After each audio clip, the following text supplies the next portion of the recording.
Welcome.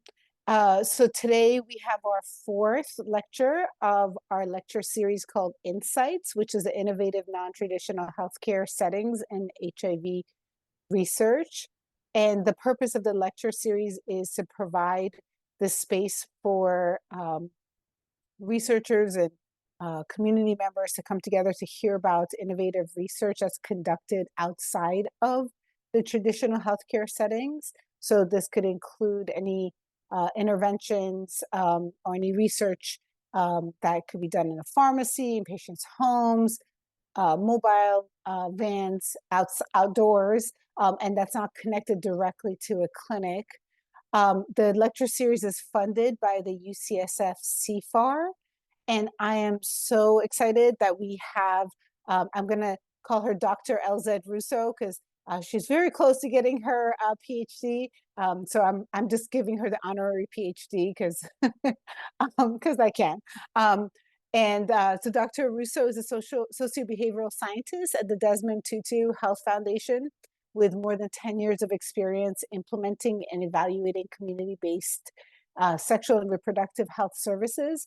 She's a co-investigator of FAST PrEP, which is a bridge to scale implementation science project, providing a choice of PrEP products that's delivered to more than 20,000 adolescents and young individuals through this differentiated model of care, which includes mobile clinics, government facilities, courier delivery, and peer PrEP clubs. And she's also a part of South Africa's National PrEP Technical Working Group. So I'm very excited and want to hand off the mic to Dr. Elzette Rousseau.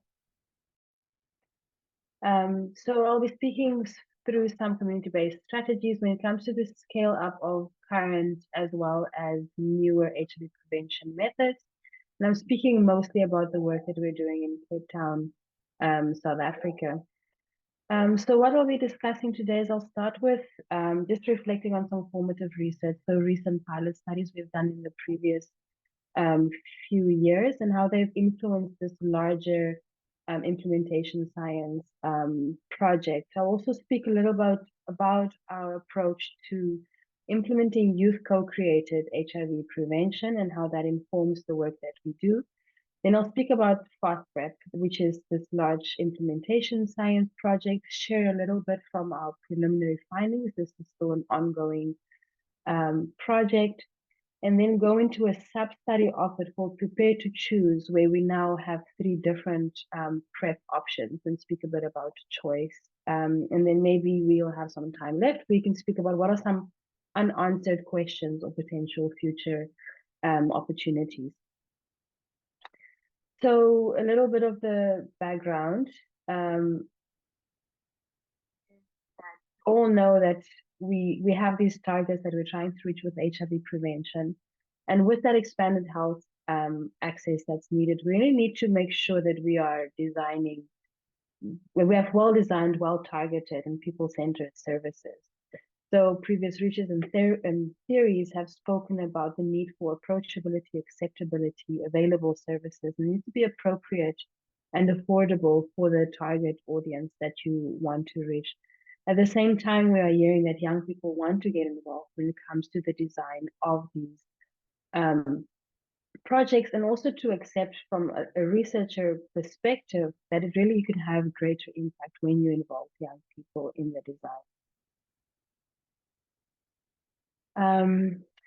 So what we know is that there are big gaps between PrEP interest, moving on to PrEP uptake, and then PrEP persistence. I didn't say this in the beginning. Most of my work has been with adolescent girls and young women, so that would be most of the background information will come from that population. But I think some of these lessons do apply to other populations as well. So there's really a need to understand what are the factors that's influencing as well as constraining PrEP uptake and continued use. We know that PrEP is pitched as a user-controlled method, but actually it does need very high levels of agency for young people. So some of the background theories that we often look at when we think about our work is this one, which is the theory of constrained choice by Bird and Ricker, that really speaks about the external things that has an influence when it comes to individual choices. And then this one by Kabir, which is she normally works a lot when it comes to economic empowerment in communities, but she speaks about how are we empowered to make decisions, what are the ingredients that's needed. And so it's these three things. You need access to resources or opportunity structures, the level of agency, and then the well-being outcome. So in this case, we do know what the well-being outcome is. We know that PrEP work and that HIV prevention will be present, but that these two still play a role. Even though today I'm going to talk about community-based settings, we must also speak about, agency and how that still comes into play in these settings.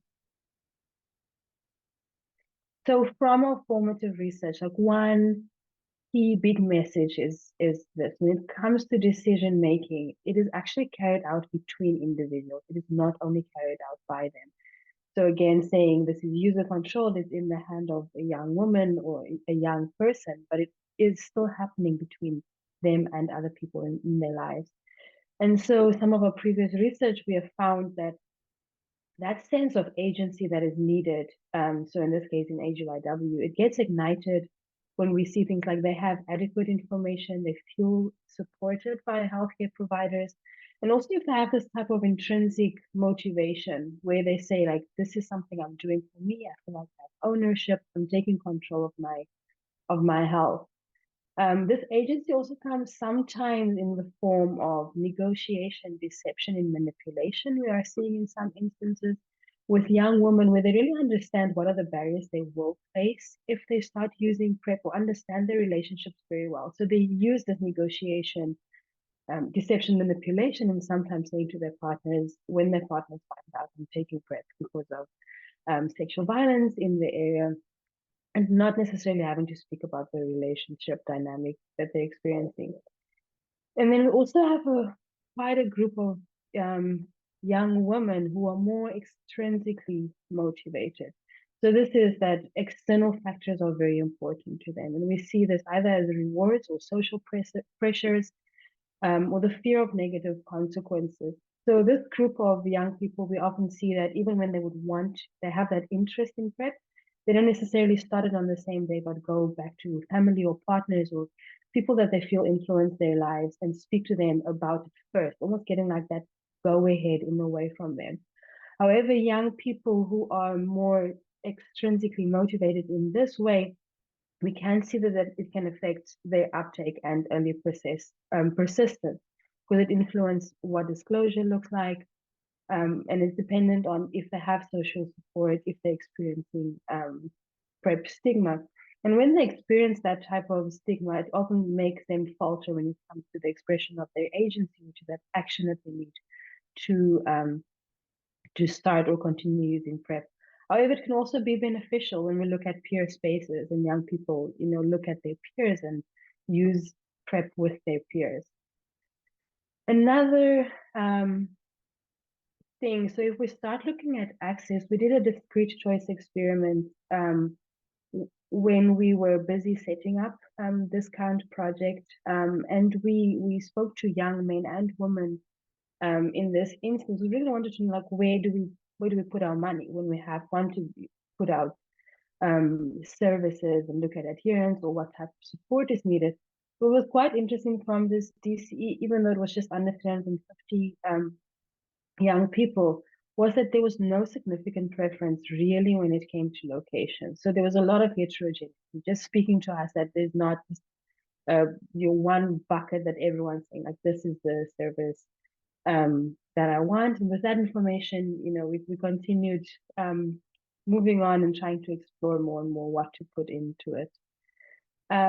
Another overarching theme is just that if we have resources or something available, access to services available, to understand that that resource or that opportunity is a potential choice and not necessarily an actualized decision. So even if we have all of these really beautiful services available, there's still some other things that might be influencing young people's choice. So I already spoke a bit about the informed decision making, but we also know all the things about what constrain them, like they have different difficult schedules, and there are different things in their lifestyles. Not going to speak about lifestyles. How do their lives fit into PrEP delivery? So this is work we did in a previous smaller study called the Power Study. And here, young people, young women could choose between 4 different delivery options. So there was a mobile clinic, there was a courier service, a government health facility, so like our government clinics, and a youth PrEP club. And so young women could move around between those different options based just on their preference. We would track them. And then we wanted to interview and really understand, how do young women make this decision about, where am I going to pick up my next PrEP refill. So for the interviews, the eligibility criteria was they needed to be at least 3 months on PrEP and needed to use more than one of these delivery platforms, so we could understand like why would they switch the delivery platform. And in our analysis, we came up with these sort of like 4 different market segments or profiles when it comes to AGYW PrEP users. This was a qualitative study. I think it was just under 30 participants. So there's one group of PrEP users, the convenient PrEP users, and I think this is what we mostly see and hear about. Was so these women, it was all about convenience. What is the easiest accessible for me to get to, and where can I get all of my services? I want my integrated sexual reproductive health services, non-contraception, everything in the same place, in a way that I use minimum of my resources, little time, little money to get my PrEP. So women who fit into this category, you would most frequently see them going to the mobile clinic if it was close to their house, or the government facility they also would go to, because they really want that integrated health services, everything in one place, or wanted the courier delivery. And then we had another group of young people, and we called them the social PrEP users. So this was really a group that was much more of that extrinsic focus when it comes to their motivation. So they enjoyed being in a peer environment, so we'd use the youth PrEP clubs or mobile clinics. Because this was a peer space, they received a lot of affirmation and social support from their peers, which also then influenced their continued PrEP use. And then we had the independent PrEP user. She was normally very busy. She was busy looking for work or working, more frequently slightly older and out of school already. And also this person would almost, we saw in some of the interviews that they would say they would almost get like frustrated a bit with like all the counseling that people want to do with them. They're just like, I know what I want. I just need to get my PrEP in a fast way. And they would at times go to the mobile clinic for your more integrated services, but they really like the courier delivery, where it would deliver it at their homes. Sorry, I didn't mention, but the courier delivery also included like an HIV self-test kit that was delivered to them with their PrEP. So they really also liked getting that HIV self-test, they're in control of seeing what is their HIV status, they said, without having to talk a lot with a counselor or a nurse. And then the final group was what we sort of called the discrete PrEP user. And these were really young women that were very actively avoiding PrEP delivery where someone would see them going there. They would often not have disclosed their PrEP use. They were very worried about unintentional PrEP use. They would often speak about some more controlling partners, not have a lot of social support for taking PrEP. And they would go for the courier service, which they found was the most discreet for them. But they would still in the interview speak about if the courier is close by or outside, how they would put their phone off if they were with someone and they didn't want that person to see that someone was there. And then like finally, just like the last thing before we get into the project it's just acknowledgement that it's really a hierarchy of decisions that a young person need to make. And it's almost like all these different decisions they have to rank about how are they motivated, are they disclosing, do they have social support, what's happening in their relationship, is there potential for violence, stigma, etc. And in that way, almost like if you look at it on a spectrum, in the beginning we spoke about the need for both agency and resources, like your platforms. How do I get access? So I think what is encouraging from the work we've done before is that if someone has high agency, it's not a problem. They can go get the PrEP wherever they feel they want to get it. But if agency is struggling a bit, and can be because of lots of different things in their environment, it seemed like if then at least higher access can buffer it. If there are more spaces, like what I, for example, just talked about the discrete PrEP user, if there's a discrete way she can get it then, there's better access, and almost like it can buffer where agencies may be faltering, and we are hoping that we might see that this can even be enhanced now that we have longer acting, more discrete PrEP products.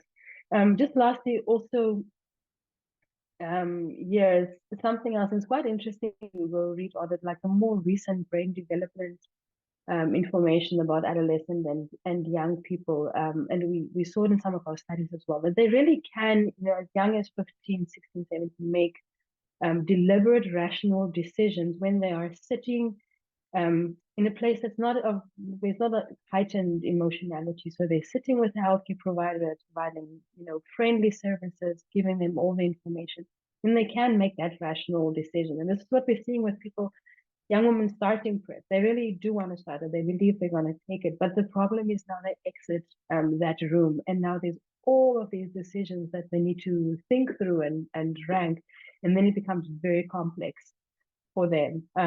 Their brain development is then not yet there to integrate all of that emotionality and the increased complexity, and then to just keep on taking that pull every day. So now I'm going to switch into fast PrEP that I've alluded to. So fast PrEP is Bill and Melinda Gates funded. We're currently still implementing this project, and it's an implementation science project where we want to evaluate uptake, coverage, and effectiveness of a youth-focused, decentralized, district-wide PrEP program. So I'm saying district-wide. So there's one district in Cape Town, and in that smaller, well, I say small, but there's about 1 million people staying in that area, an informal area called Clifffontaine, Mitchell's Plain. So in that area, we want to see, like, if we create so many options where people can access PrEP, will that have an effect on their PrEP persistence? So both if there's multiple PrEP delivery platforms, but also then if we start laying it with different PrEP products for adolescents and young people, and we're doing it in this sort of hub and spokes model. To go a bit more in detail, like what the hub and spokes entail. And so we're targeting just over 20,000 young people with this intervention, primarily adolescent girls and young women, but we're also hoping to reach significant amounts of pregnant and breastfeeding women, male sexual partners. So that's any heterosexual man that could be a potential partner of the AGYW, and as well as men who have sex with men in that area. So we've placed mobile clinics and your local government clinics sort of as the hub, the space where you'll get most services available. And that's the space where young people can initiate PrEP from. So it's the mobile clinics, it's comprehensive services, it's a nurse-led team, so they can get their contraception there. There's point of care, STI testing and treatment via a gene expert, and then they can get their PrEP as well. Whereas the government health facilities is our regular health facilities, and here you have they can get, again, contraception. They don't get STI point of care testing and treatment. They just get syndromic management if they go with that option. So it's the government health facility staff also that's in that space. We didn't really go place staff. The only staff we have there are, we've placed 2 peer navigators in each of these spaces. Then the school, I think it speaks to itself, but what we do is we take a smaller mobile clinic onto the school grounds, and when we engage, we do some education at the school, but then young people can, on the school grounds as a safe space, also access sexual reproductive health services and the PrEP.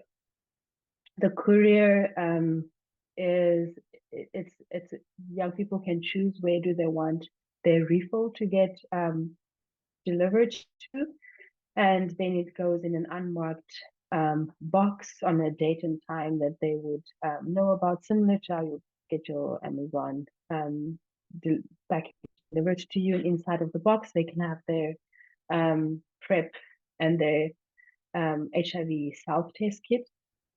Something we've expanded on recently, because as I was saying, we are doing point of care STI testing and treatment.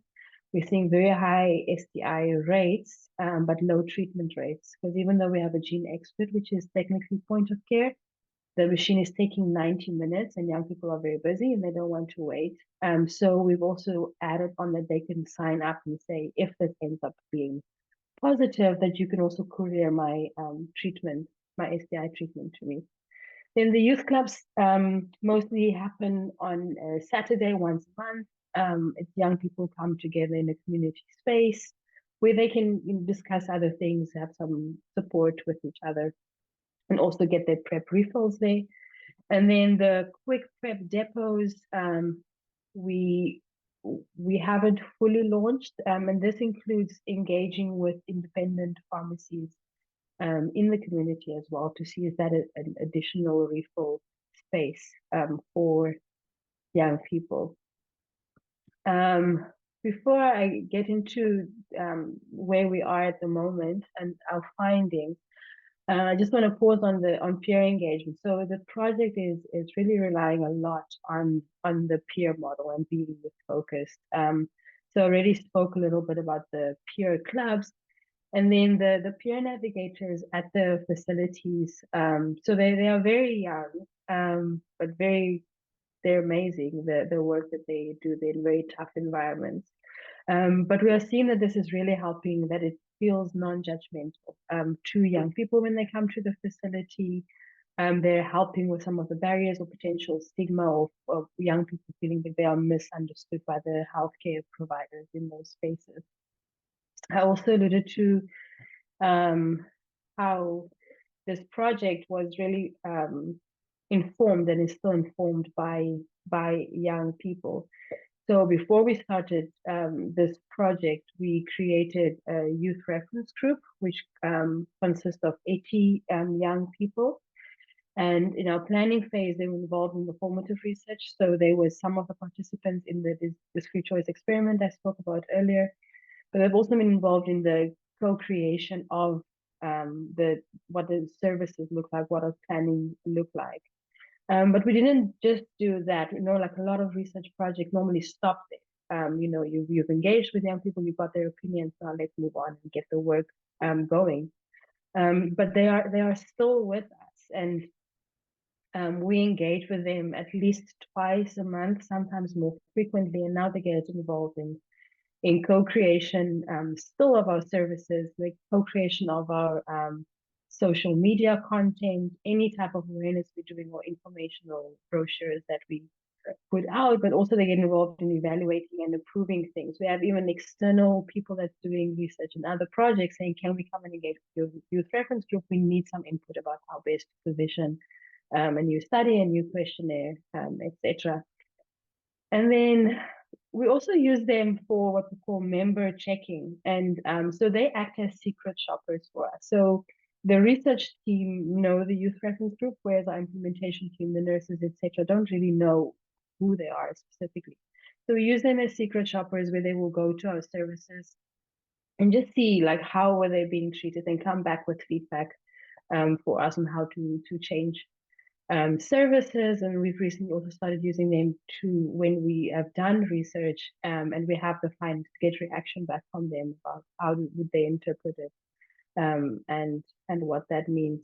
And it provides so much comfort to have young people involved in every one of these steps, because it feels like you feel you're going to keep on hitting the target because young people were involved with the service being for them. Then there's PrEP ambassadors. I'm going to start going quickly through this. So these are normally PrEP users, and that align themselves with the service and get involved when we have activations, etc. And then we're also doing a lot of demand creation. Something that was completely new for us that we actually appointed into our project a young marketing and communications person. It was very interesting the first day she came and we explained what we're going to do, how she told us how very boring we are, and how we really need to change some of our things. And so she uses social media for different things. So it's about weekly something goes out saying where are the mobile clinics this week, where can you find it, or if there's engagement, all the time someone's saying where can I find the mobile clinic at this moment. She starts conversations. Can I share my PrEP pills? She starts conversations like, who is your fighter? Do you choose oral? Do you choose the dapivirine? How can you do better with adherence, etc. Okay, so coming back to where we are. So we started in July 2022. And so when I say whether we go in the whole area, so it's not just like one mobile clinic, etc. So we have 4 mobile clinics. There's the one youth club. We're on 16 schools in that one area. We were 12 government health facilities. And then we have a courier going all over. And as I said, we're still looking to launch this pharmacy component. So just on the mobile clinics, we have just under 20,000 young people that have come in for sexually reproductive health services. And we have just under 11,000, that is about 2 weeks old, that have initiated PrEP from, as I said, they can do it either from the mobiles or the facilities. So one of our interesting findings are that we only have 4 mobile clinics compared to 12 government health facilities, but there's so many more initiations of PrEP happening in the community from these mobile clinics. So some other preliminary findings, and I didn't go into too much detail at this point because a lot of this has gone for abstracts and presentation at the AIDS conference coming up. But as I mentioned, we're seeing these higher PrEP initiations from mobile clinics, but also interesting, like who is it that's coming? It's mostly, so overall, it's mostly adolescent girls and young women. We have a bit of pregnant women, a bit of men who have sex with men, but what is also interesting, we're having large amounts of cisgender heterosexual men coming in and starting PrEP, so many more than what we expected we would see. Other differences between the mobile clinics and the government facilities are, for example, mobile clinics, we are seeing definitely that's where your male population is going. We're seeing more people who have, for example, casual sex partners, more presence of STIs, more displaying hazardous alcohol consumption. So I think really getting there to people who would be vulnerable, to HIV, would be at risk for HIV. And then pregnant women, we're mostly getting in the facilities and not really at the mobile clinic. Some other findings we're seeing is when we look at our PrEP persistence. So also when we rolled out this project, like I said, for example, 4 mobile clinics, 12 government health facilities, we didn't activate all of them, at the same time. It was happening in a stepwise way, how we started with 1 mobile clinic, 1 government facility, and they've built over about the span of a year. We are now fully rolled out. But recent analysis that we've done has been interesting when we ran survival analysis, really to see like in how we were increasing these points of access, and so more spaces that they could access PrEP, how you also see PrEP persistence increasing in the same way. And then finally, looking at our demand generation, we also ask people who come to services like what made them come that day. And it's interesting that, and so going back again to young people designing, so young people were involved in designing what the mobile clinics look like, how they are branded, etc. And a lot of people are coming just by seeing either that or engagement with the peer navigators, followed by the PrEP champions or a friend, and then lastly, social media. Okay, so moving on, then we have this sub-study. So there's the study I just spoke about with your 15 to 29-year-olds. I think I didn't mention that. And this was delivering oral PrEP. Then September of last year, we introduced also the dapivirine vaginal ring. And then we have this smaller sub-study with just 1,800 young people, and this we're calling it prepared to choose. And really here we're going down into what choice look like. So we have cabotegravir, Cavalay, the dapivirine vaginal ring, and then oral PrEP. So when a young person come into the service, they can make that choice. So we sort of trying again to target different populations to understand choice between the different populations, but really want to see how do you compare the persistence per PrEP modality, like do they choose injectable, etc. And then what does short-term and longer-term persistence look like? This is just explaining it again. It's also allowing for switching as they come in, because there's a parent fast PrEP study. So someone could maybe have been using oral PrEP for 6 months, and now they can come into the study, continue on oral PrEP, or switch to injectable or the vaginal ring. Even when they are inside, they can switch at any point. We also in this, we're using implementation the re-aim method. So we really want to also understand, like, what does adoption look like? And that, sorry, so I didn't really explain the model.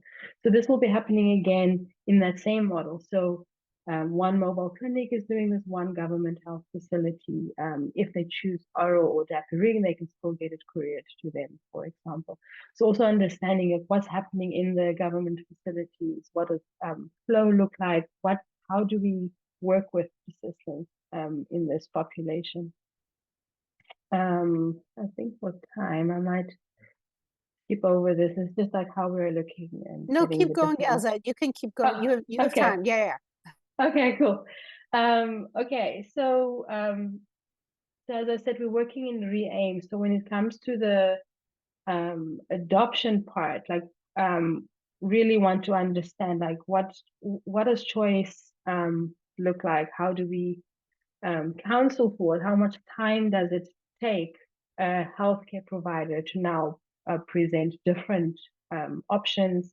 We've worked on a counseling script. I'll speak about that in the next slide. And is there a script that helps them? Because we're also very aware that in your public sector, a healthcare provider, they might have an opinion of what product a young person need to use, similar to what we've seen in contraception at times. So how do we work with the healthcare provider and the young person to get to the best option? We're interested in initiation, and this is things like what is really the demand, for example, for Cavalay? Like, how quickly will we get to those 900 people? Will everyone jump now and say, I just want the injectable PrEP, or are there still some that will say, no, oral is still the product for me, or the dapivirine is the product for me? And then I think I've spoken a bit about the persistence phase, where we want to see, like, how many come back, how many persist. We know persistence in general is not great in oral PrEP.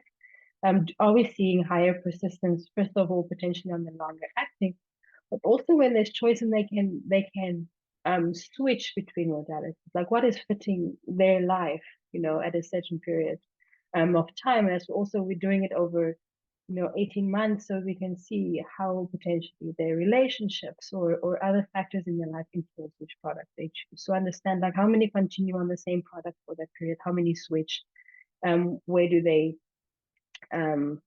switch to, and again understanding it in the clinic, as I mentioned. Sorry, this slide is a bit difficult to read on the right hand side. So we're also working closely with the National Department of Health, as they are trying to work through guidelines that they are suggesting. And so everyone that's coming in, even though we're explaining the different products, the benefits, etc., we're also doing this short quiz with them to almost sort of they do the quiz, and then you count it up. So if they say I can take a pill every day, then they'll know the X there. So going through these different questions, at the end you'll maybe see, okay, you're eligible. Well, like it looks like the product that will suit you according to your quiz is maybe the PrEP pill and the PrEP injection. And then the counselor or the healthcare provider can again use that information and say, I mean, this is what this quiz has said, but how do you feel about it? What do you think is the product? Because we in a way still testing this quiz, and we're starting to get a bit of results that it is actually quite a useful tool. So then also here you can place the client sort of on this these axes, like do they have high interest or low interest for a specific product, but also like the confidence and ability to actually use it. It's not like just my interest, but also practically will I be able to use it. So for the Cabernet, practically can I come in to see a healthcare provider every 2 months to get this injection? Or if I cannot, maybe I can do the courier service, and then I would rather go with the oral or dapivirine. Oh, okay, that was my last one. But I think to then say, because what we are trying to build is almost like, so it's multi-layered. What is in a 3D type of way? What does PrEP use look like? What is the PrEP user journey? So how do they switch? When do they switch? How do they make those decisions? How do your demographics, your psychographics influence that?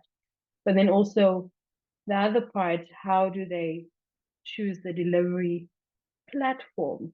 My mobile, the government facilities or courier, or then your PrEP product? And how do these weigh up against each other? Like I just said, are we pre-medicalizing, for example, HIV prevention with injectable PrEP?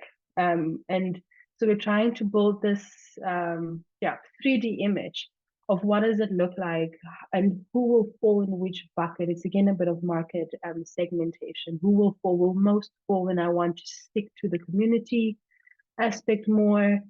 And yeah, so that's what we are trying to explore. And then as the next step, I think after the market segmentation, just knowing who falls where, like how do we then engage and do demand generation specific to that group of young people that's maybe more community focused, or there's something in the specific demographic or psychographics or in their relationship that makes them choose a specific platform or preference for a product. And that's by acknowledgement. Lots of people on the team, previous and current, and happy to take some questions, and also would be very keen and interested to speak about other projects, some gaps in the research that's still there. I think with a large project like this, there's so much to explore and speak through some more. Thank you. Wow, thank you so much, Elzette. That was incredible. I'm so impressed with all the work that you're doing. I'm like, every little bit of that, I was like, I want to hear more. I want to hear more. Thank you so much. I had a quick clarifying question, and I apologize if I missed it. The age range was 15 to 29 or 14 to 29? 15, yeah, 15 15, to 20. 15 Okay, to 29, yeah. great, great. And also, I'm wondering the quiz that you showed. I love that so much. I'm like trying to think how we can use that in my projects, and I'm just wondering if you've already published No, anything. but I can share that because that is what is in our national guidelines. So our new CAB guidelines that have come out, it came out with that quiz. So it is in the public sphere. So I can Cool. definitely share that with Yeah, you. I'll reach Yeah. out. I have more questions, but I'll let Robert take over. And if folks have other questions, please raise your hand or put your questions in the chat, please. Good morning, and thank you for that presentation. It was so energetic. I was getting tired just listening to all of the things that y'all were doing. I was looking at your slides and I was like, oh my God, your graphics are popping off the page. And we were just in a meeting where we're getting ready to design a logo for our own project. And I was wondering, how did y'all get stuff so colorful? Did you have a graphic design artist who created all of your project information? So yeah, so as I said, so we invested and we got a marketing person on board, which is very new, for the HIV field. So that person is there all the time to help with the graphics. But also all of that, it goes through our youth reference group. So they were involved with what every logo, everything should look like. And I think that is why it feels in a way like it hits the spot all the time because they were involved, yeah, in that. So we are definitely investing in that, but I think the return on investment is really great. It's worthwhile to do that. I agree. The graphics are fantastic. Um, well, as we're waiting for other questions, I'm just wondering, Elzette, if you can also maybe, I think, one of the things that, we're hoping to gain from this lecture series is also like, any sort of collaborations or ways that we can get involved or, possibly how some of the tools that you're using in your research could be applied to other settings or other countries. And I'm just wondering, where do you see, what do you see as the next step? Um, I think there's so many. So we're very open to sharing tools, etc. Even our funder, which is Bill Melinda Gates Foundation, so they're very much about open source and sharing whatever we are working on. But I think there's a lot of space for research collaboration. I think there's so many opportunities, but we are just one team in Cape Town, and so many smaller research avenues. I think to explore in there. If you want to go, there's things like mental health definitely to go and explore, for example, which is topical. There's the whole thing about where we are struggling with STIs, STI partner notification, partner treatment, etc., and how that feature in there, trying to get into relationships. How is that affecting? And I think there's so many other research questions. So definitely open to that collaborations, whether that is, just coming on board in a way and saying, maybe let's explore this, let's work on it together. I know in your team or whoever's on the call, they might be at different stages in their career. So it might be that someone's saying, I'm a more senior investigator. Can I work with some more junior investigators on your team and we collaborate on it? But there's also the transfer of skills. Or if there's more junior early career people, we have some people coming in doing their PhDs on. There's a few PhDs already on this, and there's one K as well connected to it. So there's definitely that type of collaboration space available as well. Nice. Hannah, I see your hand up. Yeah, thanks so much, Dr. So really exciting to see. I work on a couple of projects in Mpumalanga in the rural settings, including on PrEP access for adolescent girls and young women, and also starting to think about young men in their 20s and how they could, where they might want to access PrEP.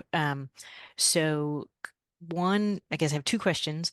One is what we've found with the health system is, a lot of interest and enthusiasm from the DOH providers when you talk to them about it, but also a recognition that they have a ton of, chronic disease, ART, other prevention programs, just so much to do. And providing counseling in an adolescent focused and sort of centric way is time consuming. And I think, you know, plus minus judgment about whether young people can consistently take PrEP, just really hard to prioritize that implementation in the context of so much else on their plates and relatively limited sort of resource support. So curious if you all had encountered that and what you sort of see as the prospects for integrating this amazing work, but pretty resource intensive into the ongoing health service operation. And then secondly, thinking about the preferences for where people are accessing PrEP, and we're starting to get some really interesting insights from young men about whether they would, whether, it's really the HIV test at the clinic that's the barrier or just the clinic itself. And, but I was also curious if you had seen any early thoughts on whether folks might evolve across those kind of market sector groups that you showed over time, if there's a habituation or a little bit of a way to overcome some of that clinic barrier as people get more used to services or other sort of shifts that you might have seen kind of informally.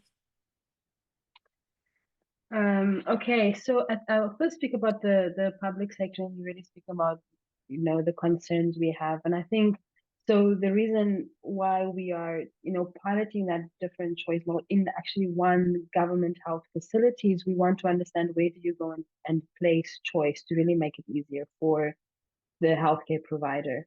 And so, for example, that choice quiz already that's not placed in the room with the nurses. That is downstream already with the counselor, and we're trying to move it down to peer navigator, so that a lot of that conversation and the thinking of the young person can happen really downstream. So when they enter with the clinician, maybe they can just ask a few more specific questions. So that is what we're testing and seeing where that part can land.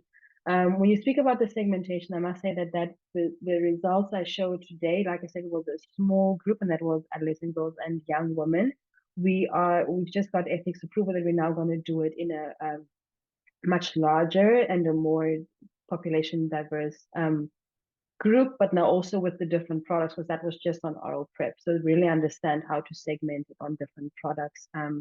And that when you speak about the clinic barriers, we don't see it shifting a lot, except those clinics where we've placed the peer navigators. They are making such a huge difference, because the first encounter that a young person have is a peer, and helping them navigate that. So actually one of the PhD students, she's just focusing on that peer navigator model, and it's something we are working on, actually advocating to government for, that this is actually a very low cost intervention to do. I think that's the only part that we see them in the public health facility. Maybe people going because of the peer navigators that they feel is friendly. But with the mobile clinics, like I said, we're seeing lots of men. So I didn't mention that we also strongly put out a seroneutral messaging. So we speak a lot about you equal view as well, and we think that is attracting men as well to come for testing. Thank you. Thank you. Holly, did you still have a question or? Yeah, I still have a question. Dr. Rousseau, thank you, or almost, almost. Almost. Great presentation. It was amazing to hear about all the work you're doing, and I can't imagine what more you're going to do for your PhD. I'd love to learn more about what you're writing up for your PhD and what you see as Claudia kind of already asked about this, but what you see as future directions. And then also your finding about cis hetero men seeing an increase in uptake of PrEP with them. I was wondering if you could talk more about that as well. Yeah, they're just going beyond our estimates. We thought that really, HIV prevention has, it's mainly been pitched previously to adolescent girls and young women. And so we are filling up all our spaces for young men. Initially, we said for men that we'll target 18 to like 35-year-olds, so slightly older. But we had a lot of pushback of even younger men asking for PrEP, so we've dropped it for them also to be 15-year-olds. And their persistence is looking slightly better than young women on PrEP as well. So they've just had an interest, and I think that's just the messaging we're putting out there. If at least if you know even that male partner is protected, they're taking PrEP, you're protecting whoever he's having sex with as well. We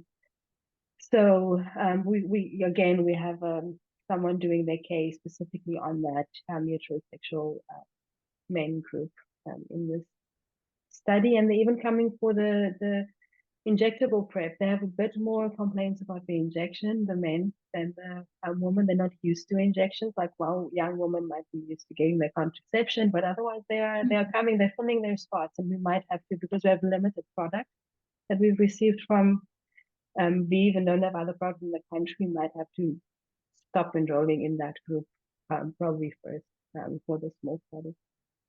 And I And think then some of the results of my PhD you asked about. So actually, I presented quite a bit of my results today, as in the PhD. Okay. Some of the initial stuff. Did you say that, or was it on your slide that the men are mostly using the mobile clinics? Is that? Yes. Okay. Yeah. So men are not really going to the public health facilities. They go to the mobile clinics.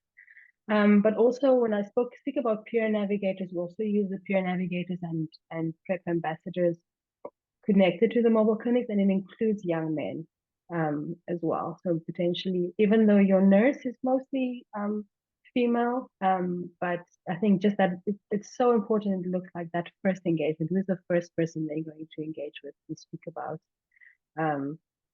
their sexual health? Well, thank you. I see Sarah, your hand up. Thank you so much, Elzette. I just wanted, you had mentioned that you're struggling with STIs in this population. I feel like I've heard Dr. Kellum talk about this in some other presentations, and I was wondering if you could say anything about which STIs those are and sort of maybe what the rates are that you're seeing.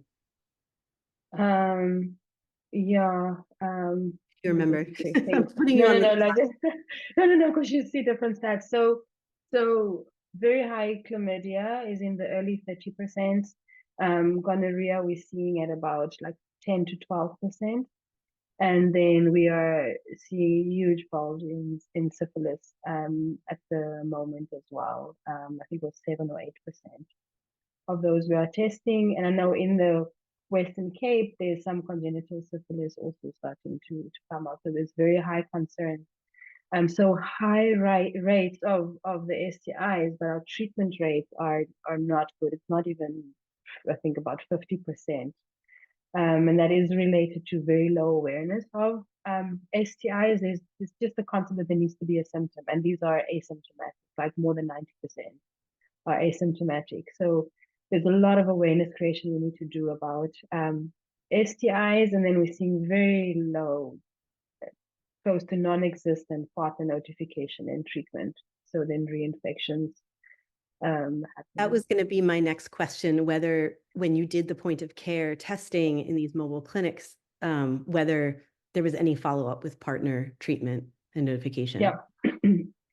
Yeah, so definitely we give a notification to them. So currently at the moment we are again working with them. We're trying to co-create what are interventions for partner notification, and we're trying to explore what are different things. Could they somehow be that there's just an anonymous courier delivery potentially of it, or an anonymous estimate? Like what we're trying to see, what avenues can we explore to get to that partner and get that partner treated.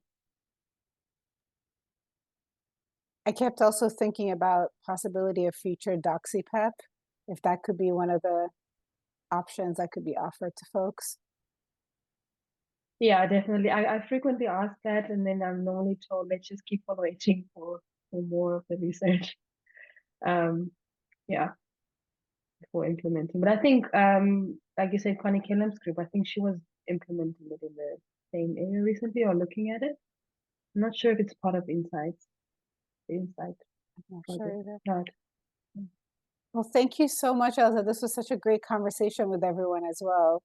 And I'm sure I know I will be reaching out for more questions I'm from you. sharing my email address. Oh, fantastic. Thank you so much. And thank you everyone for joining in. Rochelle is going to be emailing you our poll in a little bit. And hope to see you in the next presentation. Thanks, so much. folks.